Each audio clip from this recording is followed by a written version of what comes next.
Namo MyoHoRenGeKyo, Namo MyoHoRenGeKyo, Namo MyoHoRenGeKyo. Thank you for being here. I hope this finds you well and secure. Again, I deeply appreciate your practice. And if you're new here, please watch the video on the homepage on how to use this resource so you know how to use the search engine, the website, the bookstore, all of that.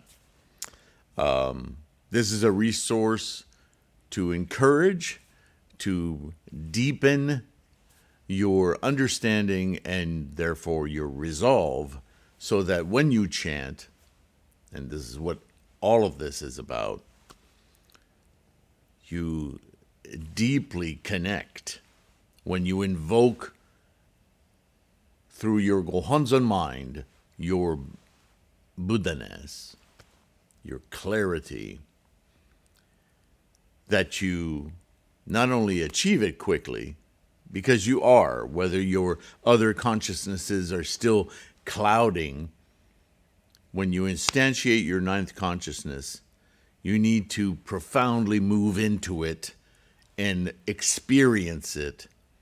And believe me, when that happens, and it will, it seems to happen quite easily when you first begin, because so many things are happening that are being altered. All these little things that normally you wouldn't even notice are altered.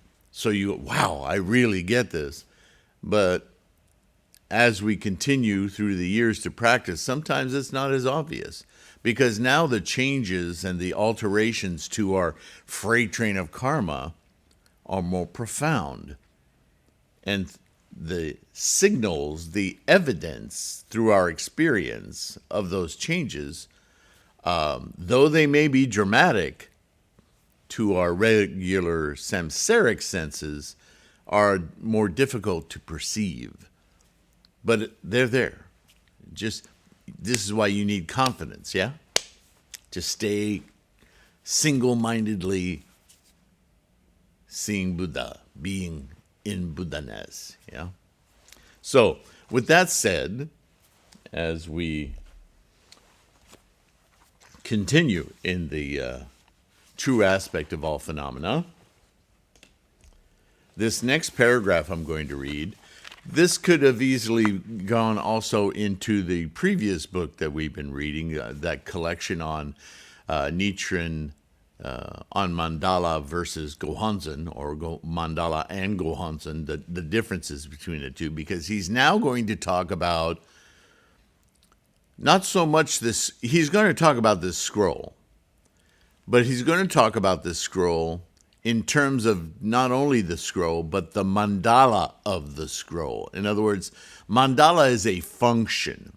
It's a conscious function that the scroll allows us to focus on.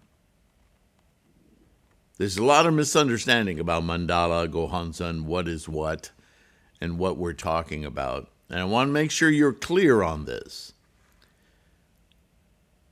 Nichiren totally identifies this scroll, but he always identifies it in terms of Shakyamuni's teaching of the Lotus Sutra, and he's very specific as to which part of the teaching he's enlivening by creating this scroll. And when he does that, he's actually talking about the function of the scroll, which is mandala, that transportive aspect of taking a physical reality, an experience, and shifting its focus to the perception of the mind, right? Taking it away from, and this is what you hear, transmigration, transcending, all these wonderful words, all talking about experiencing, not, we use the physical as iconography. This is what samsara does to us. We're so planted in the physical. But here he's created something admittedly physical, this scroll, but the physicalness of it is less about its being a scroll and being what it's about, And the moment we get that and we start to focus on what the scroll is about, we're transported. We change our focus from the scroll and the pretty characters to the meaning of the scroll, which is mental. It's in our minds. And that mandala action allows us to go to that part of the mind, the opening of that mind, the gohonzon of that mind, our mind. Why? Because when we open that part of our mind, we then can perceive the truth of all phenomena, Buddha-ness. Yeah? So what words, and again, this is a translation, so we don't know Nichiren's exact words. Some of you Japanese might, but even the Japanese today will be reading ancient Chinese or Japanese, stylized Japanese from Nichiren in a modern way. So again, translation, we need to look for the meaning and the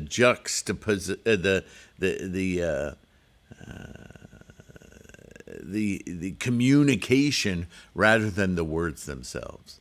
And if you know this, then we read through this and it's obvious, right? So here we go. Although not worthy of the honor, I, Nichiren, was nevertheless the first to spread the wonderful and difficult to understand law, MyoHoRenGeKyo, entrusted to Bodhisattva superior practice for propagation in the latter day of the law. Now, I've said it many times before, Nichiren always maintains, as Nichiren, a man, a very humble position as a samsaric being.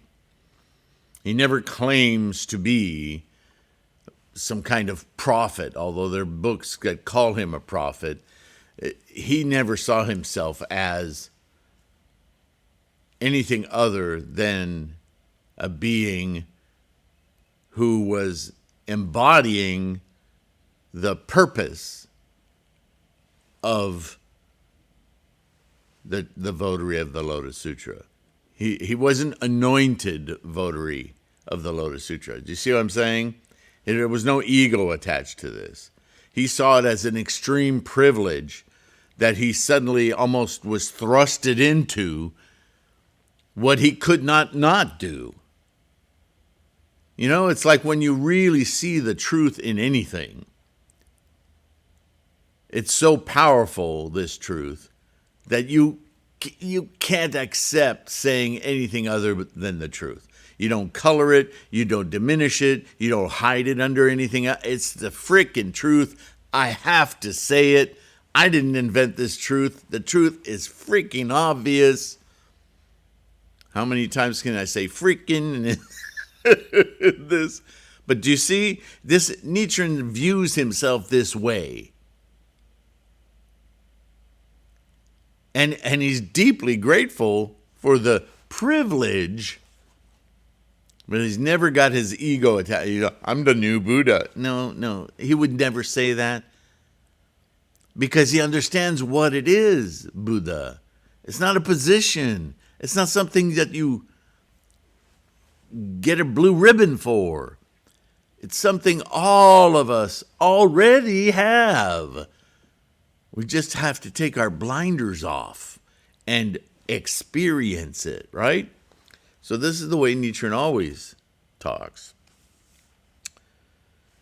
Then he continues, and he's referencing Bodhisattva superior practices for propagation in the latter day. What is that? That's directly from the Lotus Sutra.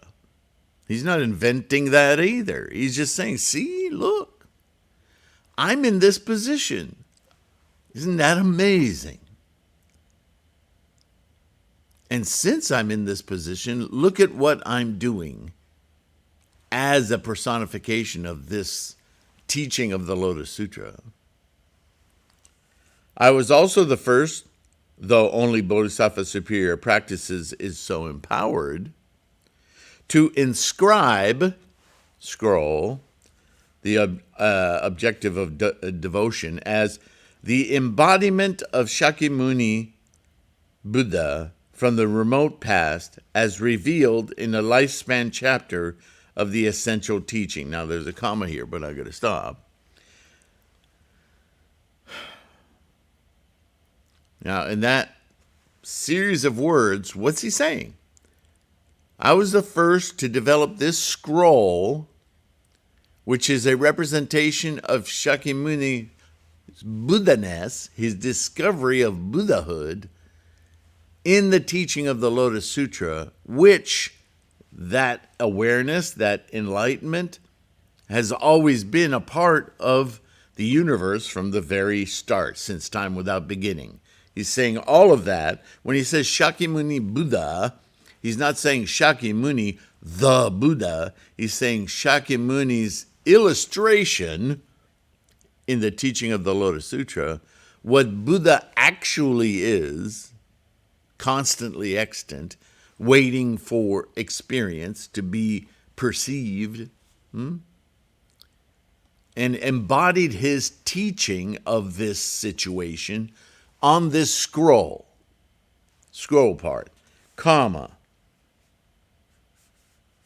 as revealed in the lifespan chapter, right? Because the lifespan chapter is where Shakyamuni says, I ain't Buddha. Buddha is awareness. It's always been. Right? Okay, so comma, of many treasures Buddha, who appeared when the treasure tower chapter of the theoretical teaching was preached, comma. Now we're talking about the mandala aspect, right? Because many treasures Buddha is totally in the mind. It isn't a human.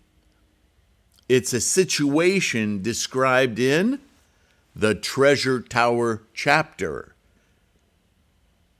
Right? And we've talked about this many times. That chapter is about Gohonzon. That chapter is about the treasure tower, the place of all great reward, the second body of Buddha. Right? There's the manifest body, or the earthly body. When we use mandala to penetrate the mind, we're now in the place of the reward body. And what are we rewarded by? What is the function of reward in this earthly samsaric body? Well, it's Buddhahood, it's clarity, it's knowing the nature of all phenomena, right? We're not there yet. So he's taking us from scroll to mandala, and now he says, and of the Bodhisattvas of the earth who arrived with the emerging from the earth chapter, the future, you and me, Bodhisattvas, minds who will perceive, experience this teaching.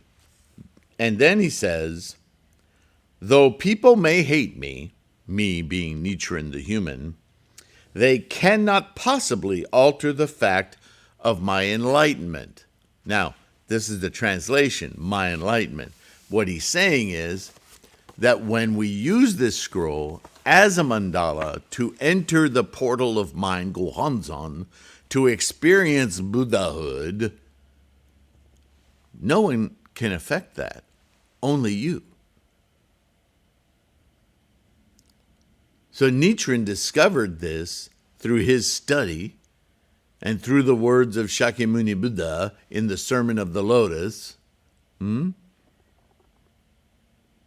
that when you penetrate this experience of Buddha-ness, anyone can do that, including a fisherman's son named Nichiren. Now Nichiren, that wasn't his original name, right? Sorry. But you see, it tracks. Don't get confused by all the words, because the words are being used as expedient means, right? How often have we said things to someone, a child, a parent, a friend, and we make sure to, if we're making a point with them, to include words that they are familiar with. Or even better, words that are from authoritative sources. So that lends more credibility to what you are saying, right? This is a common device of language, how we convince others of anything.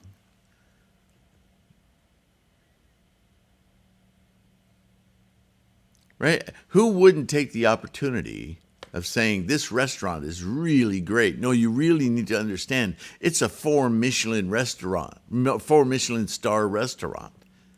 Right? Just hearing those words, whoever you're talking to is going to go, oh, yeah, that's recognized as being really good. It's not just my friend's opinion. Also, you might think, well, it's going to be expensive. Right? But that's the point. All of this ancillary knowledge and facts come along with the rhetoric. But don't let the rhetoric confuse you. We're talking about eating a good meal. Right? So when Nichiren references all of these pieces of the Lotus Sutra as he's explicating, don't get lost in those stories. Understand they add profundity and clarity to what he's saying. They back up what he's saying, right? Okay. Therefore, to have exiled me, Nichiren, to this remote island is, I believe, an offense that can never be expiated, even with the passing of countless kalpas. Now, he's not saying, well, they exiled me, Nichiren, those idiots. They don't know what a mistake they've made. They don't know who they're dealing with. There's no puffery in that statement. What he's saying is he's kind of pitying them. He's saying those people who've exiled me, they haven't exiled me for being a fisherman's son. They've exiled me because what I'm teaching, what I'm talking about, what I'm pointing to upsets them greatly. And because what I'm teaching in the votary of the Lotus Sutra is saying, and that their actions aren't against me, they're against what I'm saying, they're actually exiling this perfect teaching. So what kind of cause are they making? Even without their understanding that, they're making a terrible, terrible cause, right? They are trying to withhold this perfect teaching from all of you. How horrible is that? If you had the one ampule of antidote for all of the sickness in the world, and you relegated it to a desert island to go off and die, you would in fact be murdering all those sick people. How often do we hear this analogy of Buddhist teaching as medicine? So there you have it.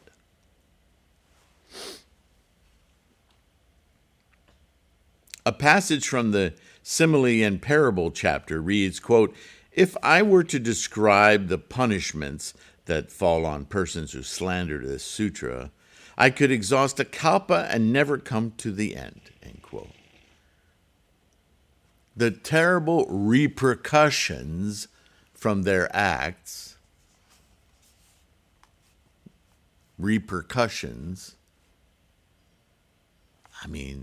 they're endless. What forms they would take? Well, it's individual. It's time, right? You couldn't enumerate all the possibilities, innumerable meanings, innumerable, the opening sutra to the Lotus. On the other hand, not even the wisdom of the Buddha can fathom the rewards that one will obtain by giving alms to Nichiren and by becoming his disciple and lay supporter. Well, obviously the alms aren't to Nichiren, they are to the votary of the Lotus Sutra. So, again, translation makes things a little tricky, but you understand, right? The benefits he gains thereby will be such that even the Buddha of wisdom could never finish calculating their extent, right? When you're experiencing the world moment to moment, the universe, your life, the life all around you, moment to moment, in the glory that is the engine of life, constantly happening. Who could describe the joy, the immensity of experience that you will experience yourself in your freight train of karma in its full expression, undaunted,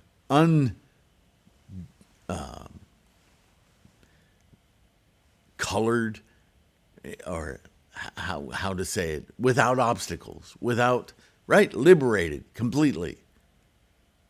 Can we even fathom what that would be like?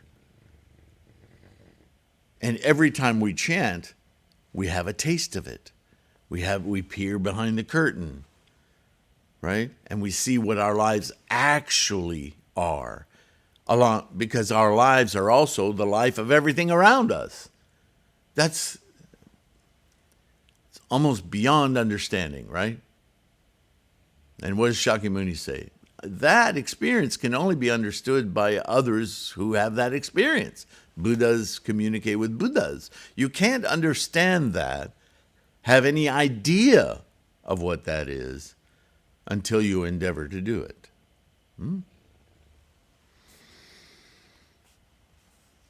Nichiren alone took the lead in carrying out the task of the Bodhisattvas of the earth. He may even be one of them. He's talking about himself in the third person. Because again, it's not about him, the man, it's about him, the activity, the mission, the work, the dedication. If Nichiren is to be counted among the Bodhisattvas of the earth, then so must his disciples and lay supporters. What did he just say? This is something people have questioned me about saying in the past. They don't anymore, but I've often told you, we are the Bodhisattvas of the earth. Well, here is Nichiren saying as much, right?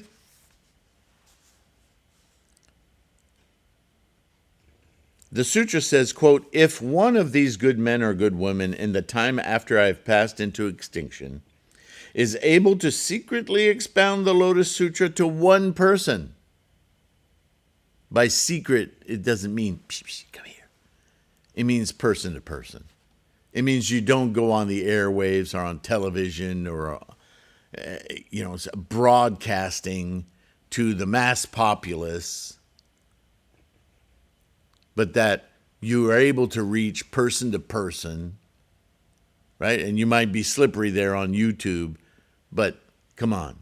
Who's coming on to our Sangha? Who's coming on to this channel? But somebody who's interested to participate, right? You don't simply get this channel pushed into your daily viewing of whatever indiscriminately. It's a choice. It's a decision you have made. So, yes, it's a different way of doing this, but there was no YouTube in Nichiren's day. The point is to get this teaching out to the entirety of the world, all human beings. But it happens person to person. So he's talking about this very thing right now. And he's saying, sorry, I lost my spot. Even one phrase of it, MyoHoRenGeKyo, turn poison into medicine, Hendoku Yaku. Any part of the Lotus Sutra that you can share that is appropriate to somebody, whether they know anything about Buddhism or not, then you should know that he or she is the envoy of the Thus Come One. Because this is the whole mission of Buddhism since Siddhartha was not a Buddha yet.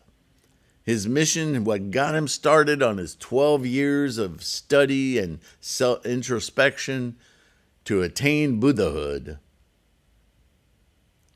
was that there had to be a universal answer that anybody could achieve, could see, could experience. A life liberated from stress and anxiety and all of the things, quote unquote,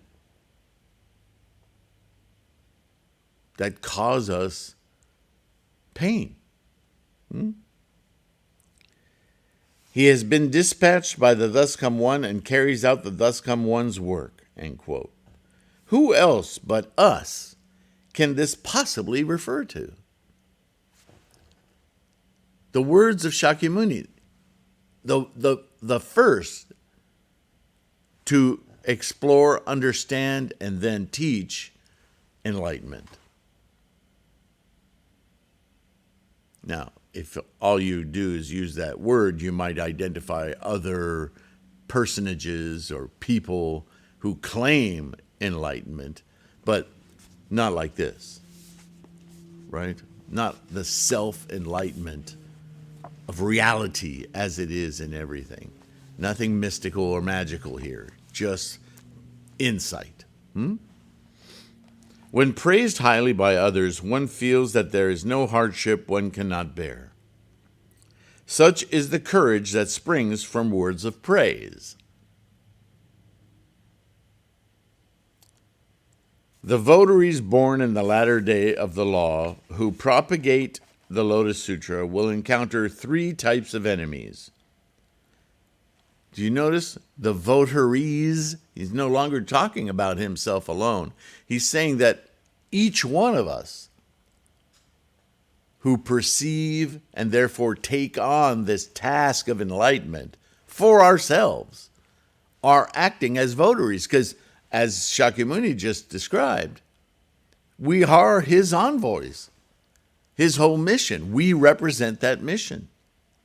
So right away, we're bodhisattvas, because to practice for one's enlightenment is to practice for the enlightenment of our environment, others.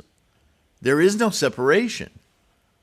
So like it or not, whether you think you can teach Buddhism to others or not, because this is a stumbling block for many, when especially first starting out, is it's not necessary for you to figure that out. It's just necessary for you to maintain your resolve and enlightenment. Others will be affected by you. And at some point, they will come to you with questions. And what do you do? What do you do? Get out of your samsaric mind. Just chant. Chant with them, chant for them, show them how to chant. They have questions. You have all kinds of resources to point them to, because ultimately, they're the ones who are going to achieve their enlightenment. You can't do it for them. So stop worrying about that. Right? When praised highly by others. It's a tricky statement. So 3 enemies who will cause them to be exiled and even condemned to death. Well, certainly in medieval Japan, that was the order of the day. Live or die, every moment. But we know persecution, right?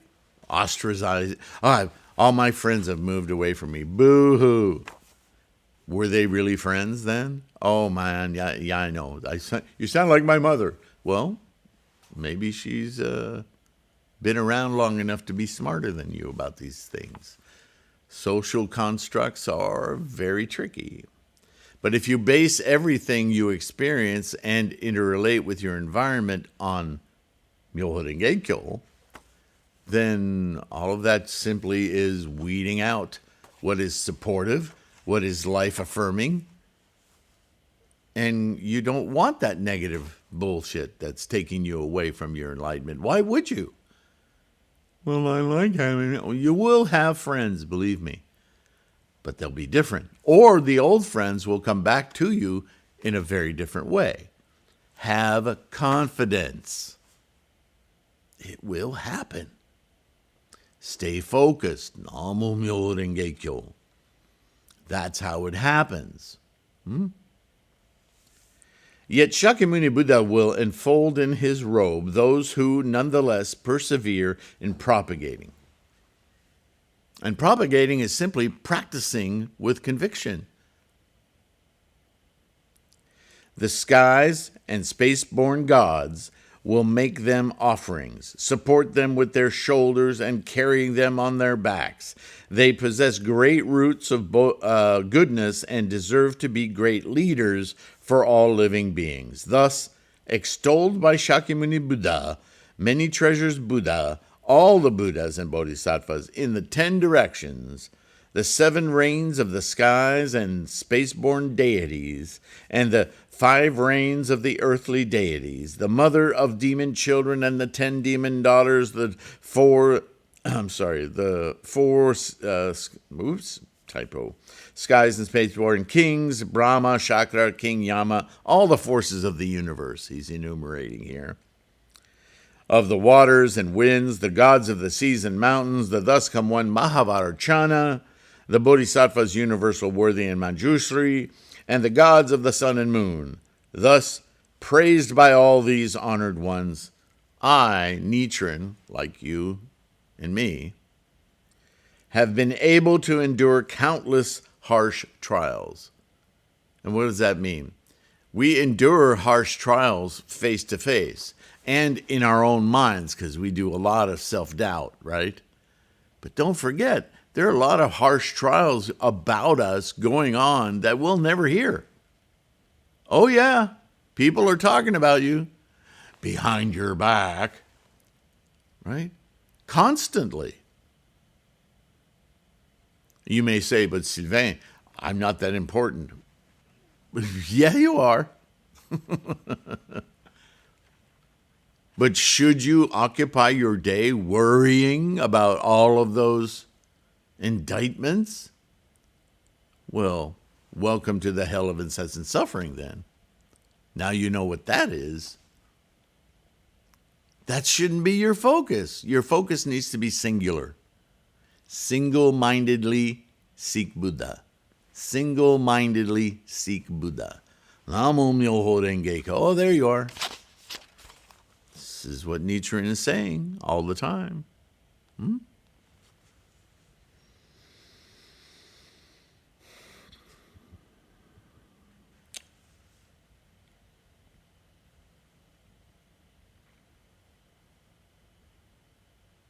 When praised, one does not consider one's personal risk. And when criticized, one can recklessly cause one's own ruin. Such is the way of common mortals. This is samsara. Somebody gives us kudos, says, you're great, you're one, and suddenly you can walk on water. Everything is, the world is your oyster, as we say, yeah? Crack it open and enjoy. And the moment somebody says, yeah, but you're this, you're that, crash and burn. Who's doing that? Did they do that to you because they said a bad thing? Did they inflate your ego when they said a good thing? All of that is happening in your own mind. This is the point here. If you're focused on Buddhahood, none of that penetrates you, affects you, because you are running your life with your Buddha mind. But when you're not running your mind, then in samsara, everything in your environment you allow to run into your mind and do stuff like you're totally a victim. The world is happening to you. The universe is happening to you. Life sucks, then you die. It's a simple thing, but you've chosen to be on the wrong side. You want to be your full potential? Then get on this side, Buddhahood. MyoHoRenGeKyo. Everything's the same, except that now you're running the show. You're enthralled in life. And what people say, good, bad, indifferent, it's fun. It's life. It's funny. You laugh at it. That's funny that you would say that. It's not about me. Every word that comes out of people in your environment reflects their mind, their thoughts, their causes, has nothing to do with you. So why do you take it that way?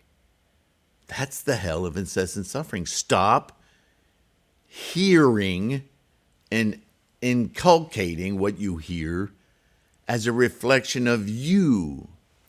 Yes, the environment is a reflection of you, but not by description, right? It's just a reflection. If you get a cut on your arm, you know you have a cut on your arm. And you go to a mirror and the mirror shows you the cut on your arm. Do you get re-injured? Do you look at the mirror and go, ow, stop it? Right? Silly, right? Thinking, yeah. But that's what we do. All the mirror is doing is going, oh yeah, I got to put some ointment on that. I got to fix that. Oh, something to do. MyoHoRenGeKyo. Right?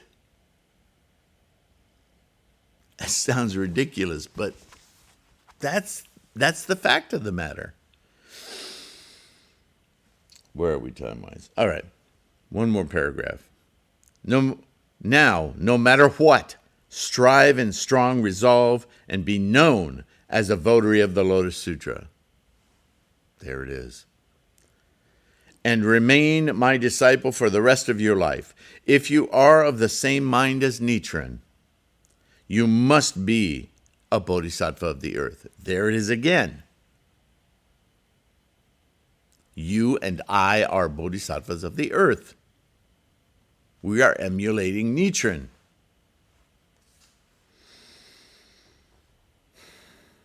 And if you are a bodhisattva of the earth, there is not the slightest doubt that you have been a disciple of Shakyamuni Buddha from the remote past. Again, using the sutras to demonstrate that it's not just about Nichiren, it's about Buddha-ness. The sutra states, quote, ever since the long distant past, I have been teaching and converting this multitude, end quote. There should be no discrimination among those who propagate the 5 characters of MyoHoRenGeKyo in the latter day of the law, be they men or women. Were they not bodhisattvas of the earth, they could not chant the Daimoku. At first, only Nichiren chanted Namo MyoHoRenGeKyo, but then 2, 3, and 100 followed, chanting and teaching others. Propagating will unfold this way in the future as well. Does this not signify emerging from the earth? At the time when the law has spread far and wide, the entire Japanese nation will chant Namo MyoHoRenGeKyo. As surely as an arrow aimed at the earth cannot miss the target. All right. Is this not a terrific letter? Super encouraging, I think. Really condensing this whole practice in one go-show. We will continue.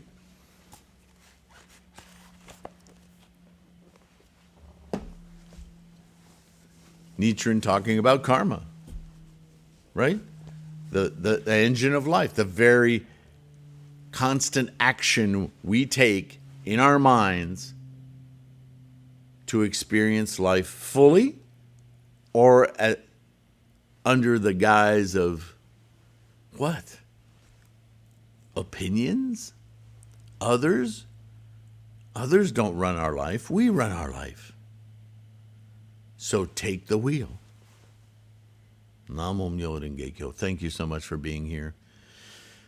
Please take a moment to like and subscribe to help expand the Sangha. Thank you all those who've recently joined. There's a lot of ways to extract a lot of information from this channel, thousands of videos, right? Well over 1,000, as well as, podcasts.